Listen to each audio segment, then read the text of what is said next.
Okay, I have something to confess today. For the last decades, I have never used an iPhone. I have never been to that ecosystem, and you can pretty much call me an Apple virgin. But finally, I went for it. I have switched to an iPhone. So the final question is it better than Android? Well, it's not a simple question answer session. Let's answer it by steps. So the first thing I have noticed about this phone, it has really good trustworthy camera setup. Each and every photo this camera takes, from the ultra wide to regular and telephoto lens, there is a sense of extremely good consistent quality into it. I've seen lots of Android smartphones that makes the face look way darker even in broad daylight, or sometimes they have weird color noise, and most of the time they tries to make each and every photo look more HDR in an artificial way. But none of those problems has a place here. Truly, this smartphone made me so confident that I never thought of taking a second photo of the same location, knowing that the single photo it takes will surely do the job, whether it is like in a crazy lighting condition or there is a very light to consume in. And now I know why everyone is crazy about taking a photo with an iPhone rather than an Android one. Because I know it has an ultra-wide camera which is wide enough to capture a beautiful landscape. The regular camera captures amazing sharpness, and the 3x telephoto zoom lens delivers a splendid portrait photos. Sure, Samsung might have an edge when it comes to beautiful looking colors and better portrait cutoffs, and surely this iPhone does not deliver the best selfie camera either when it comes to the sharpness, colors, or even in HDR. But this iPhone has by far the most realistic background blur on any smartphone that can really mimic a high-end DSLR or even professional cameras. And speaking of the Samsung devices, if you want to see a comparison between this iPhone 13 Pro and the Samsung Galaxy S22 Ultra, then please let me know in the comment section. Now coming back to this camera, at this point I think everyone knows that iPhone delivers the best video on any smartphone. It's not like it has the highest resolution to offer, rather it delivers the best quality of video. It's kind of the cinema world where Arri Alexa is being chosen by most of the cinematographers not because of the resolution it offers, but because of the actual quality of the image that Arri Alexa can deliver. It is same for the iPhone and rest of that smartphone world. Similarly, if you compare iPhone footage with other smartphones, it captures better shadow details, the overall luminance or you can say the brightness is higher, yet maintaining the colors with more pop into it. It's like the footage looks more lively, it has more details into it, and really good stabilization without sacrificing the quality. And as a YouTuber, I feel confident shooting with this Apple ProRes or cinematic mode in iPhone rather than any other smartphone, because I know it will deliver the best possible quality of any smartphone. However, besides camera, this phone offers really solid and premium quality in-hand feel. This frosted glass back with stainless steel body makes it by far the strongest smartphone in the world. I can make sure this phone is actually silent with this physical silent button. And this SIM tray is actually different, as you exactly know there is only one hole into it, if that makes sense. It has better water and dust resistant than any other smartphone, and most importantly, they could fit everything into a smaller package. And this form factor is the only reason I went for the Pro variant and not the Max one. And I really do not regret it because it is extremely comfortable to hold and I do not have to worry about falling. It has enough battery that lasts a whole day long and one of the best displays in the market. The animations are super fluid with 120Hz refresh rate, colors are natural, and definitely True Tone is healthier for eyes when you consume a lot of multimedia. And speaking of that, the speakers are definitely one of the best sounding on any smartphone with deeper bass and clear vocal.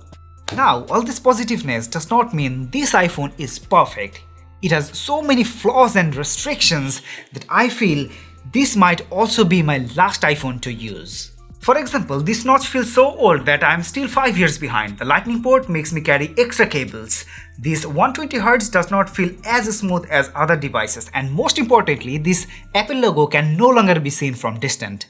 But the main issues I faced with this smartphone is the 5G band. Whenever I try to run it on a 5G and turns on mobile data, after 5 to 10 minutes it turns off the data.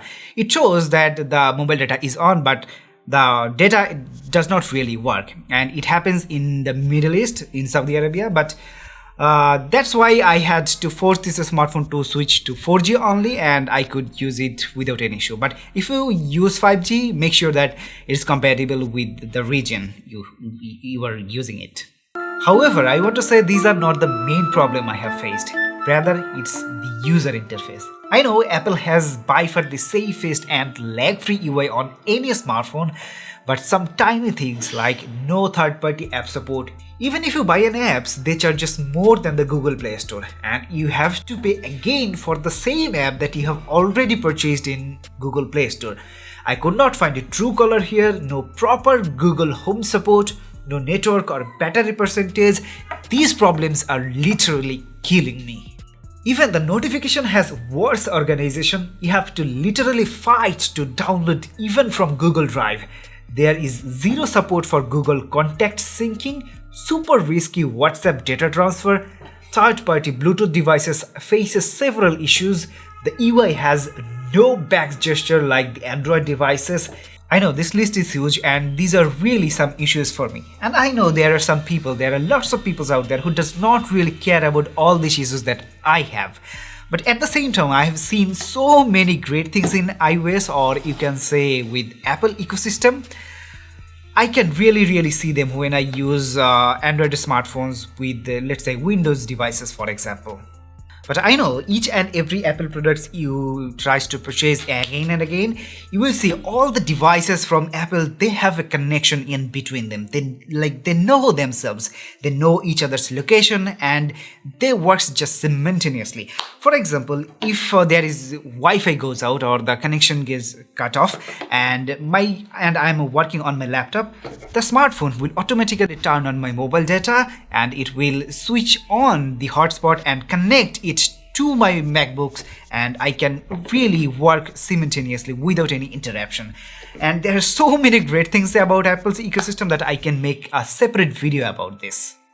I mean, these AirPods connects super fast with this iPhone, and whenever you get the call, you can receive it from any of the Apple devices, whether it's your iPhone, AirPods, MacBooks, you just name it, you can receive it from anywhere, and you do not have to search for your phone all the time. So these are really handy and great features that I really miss when I switch from Apple to Android devices, or let's say Apple and Windows ecosystem. And for a user like me who just shifted to Apple ecosystem, it's really handy to use the AirDrops. It's really fast, super reliable. Even if you have like older iPhones, let's say iPhone 6, you can transfer your data instantaneously, and you do not have to worry about any data compatibility issues, because it directly converts videos or any other files so that the previous iPhones supports it. Now, unlike Android devices, this AirDrop is not just only a file sharing app. You can just literally copy any text, images, anything from any devices, and you can just press paste in any of the devices, whether it's iPhone, MacBook, or iPad, you just name it, you can just paste it anywhere. It's so convenient that unless you use it, you cannot feel it. Next comes the Airplay. Airplay is smoother than anything. I have a Samsung TV and Samsung devices, lots of Samsung devices, and whenever I try to share my screen from smartphone to the TV, it feels choppy. It does not feel, it feels there is a lag inside. But whenever I share from my iPhone using the Airplay, it connects instantaneously, and there I see no choppiness, no lagginess, and it's just better. You imagine Samsung smartphone, Samsung TV, they does not work as good as Samsung TV and an iPhone. Actually, you will have very little scope to jump out from this ecosystem once you were soaked into it. For example, before coming this iOS 15.4, I was constantly thinking of purchasing an Apple Watch so that I can unlock this smartphone without typing my passcode while wearing a mask. But fortunately, iOS 15.4 came and I did not just buy it. If it did not, I may have bought that Apple Watch. Lastly, I want to mention some minor things that I really liked about this smartphone. I think the 20-watt fast charging Apple provides is fast enough to think that your phone is charging faster, and at the same time it does not affect battery life. It also has battery health indicator that makes reselling this device way easier, and it also has world-class haptic feedbacks. Now, the final question, is it better than Android? Well, sure, in some ways like the cameras, the in-hand field, the building material and the battery life is insane here. But it also lacks some key areas like adopting new features earlier, the freedom and customizations like Android offers. If these things matters to you, you should go for Android. But if you do not really like customizations or freedom, it is nearly perfect smartphone. So what do you think about the iPhone and Android? Please let me know in the comment section, and if you like this video, please like the video and subscribe to this channel. So for today, tata bye bye, দেখা হবে পরের কোনো ভিডিওতে।